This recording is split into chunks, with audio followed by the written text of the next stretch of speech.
I believed at some point that don't mix family and business together. Ooh, I strongly believe that too. I want to know your story. You Yeah, believe that? I do think, because adding to what you said, like if I hire someone, okay, as part of our team, and their family, like imagine the situation, like okay, they're not performing. Yeah. That's when the issue happens. Ideally, you can't be too hard on them, because like it'll not just affect business, it'll go back and it'll affect personal life, it'll affect relationships, even outside business, you'll not. But whereas if you work with people who you don't know, and even if you have to, like if they're not performing and you have to let them go, but at least you're not damaging or you're not severing relationships. That's at least what I've seen in my families. That's a good point. It hasn't worked. So I want to So know you your take. believe in not mixing family? It helps when you work with people who you don't know. Just by working together and solving different problems, you develop relationships. Imagine you both are in a situation, and then you get through it together. Then you develop that bonding, you develop that trust in each Yeah, other. That's definitely. much better than, I don't know. That's just my take, but I want to know your story. I used to believe what you do, Yeah. but then I changed my mind. Go for it. Because I used to repel family from my business as much as I can, because I bought into that philosophy. And we'll talk about philosophies in a bit. But looking at that philosophy made me separate everything I really care about from business. I had to choose constantly. Until I realized that, why would I trust a stranger when I have a family? Right. This is my money, my vision, my everything, my baby. Yeah, this is what we call our startups. True. Yeah? Why would I trust my baby with a stranger when I can trust my family? And here's where we started involving family in business. But before we reached that, it was me trying to repel family. So what happens is I'm getting disconnected from what I really care about. Families didn't feel it. They didn't feel the energy. Once I brought family in, we started working like a family, talking like a family, doing business like a family, criticizing like a family. Our customers loved it. Not because they know we're a family in business. Of course, we have a mix. They feel the warmth of a family, the bond of a family. Amazing. They feel like if I deal with these people, I'm going to feel involved. I'm going to feel like family. Amazing. Yeah?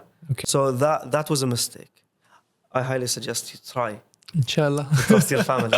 They're worth it. They're worth it. It's just that in my family, right, what's happened is my father, I've seen him do businesses, and I've seen certain family members cheat him in business. You know, they would That happens.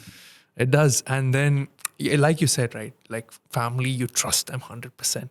But the reason I'm against it is because in my own family, right, I've seen my father. He was a very successful businessman.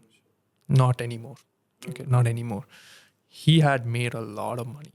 But then family came in, you know, and what they had said they would do, they didn't.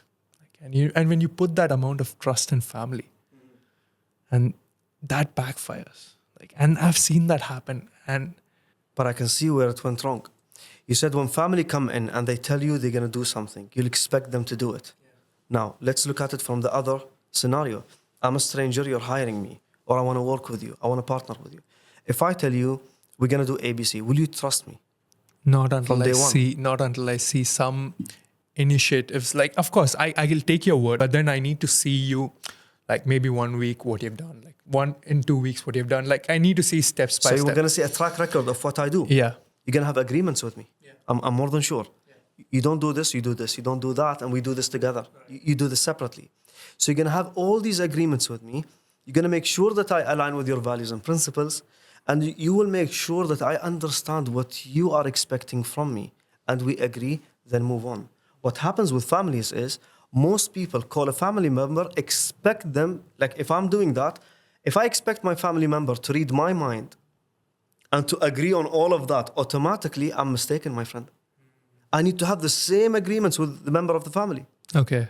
So putting contracts in place, everything. Of course, have all these agreements, tell them what's a yes, what's a no, what's a confidential, what's not, what to say, what not to say, how to work, even if it goes to how to take leave, how many days.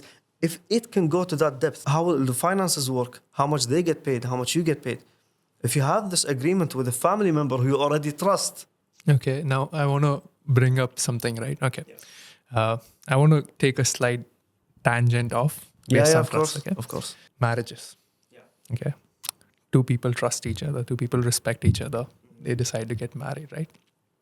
Finances. Now, in that situation, uh, of course they say, right, I'm going to spend the rest of my life. But then if the husband or the wife, what's that thing called where my money stays mine and your money stays? What's that thing called? They make them sign a prenup.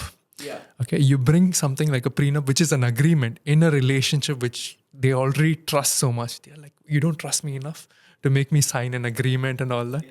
So I hope you're understanding what I'm trying to say. And now I want to go back to you on Yeah, I'm that. trying to understand. If you're talking about these agreements, do we stick to it? Is this your question? No, like just that, with family, that expectation is that, I'm family. You should trust me. You should not make me sign an agreement like this. But when you bring up something like that, how does your family react? Well, they respect it. Because see, if I make you, let's say we're brothers and we want to work together. When I come with the approach of contract, it's not only to protect your rights or my rights. It's to tell you that I'm willing to take this forever. Just like marriage. It's very good you mentioned marriage. What is a contract in marriage? It's you agreeing that you're willing to do whatever it takes to keep this relationship ongoing, working, advancing. That's it.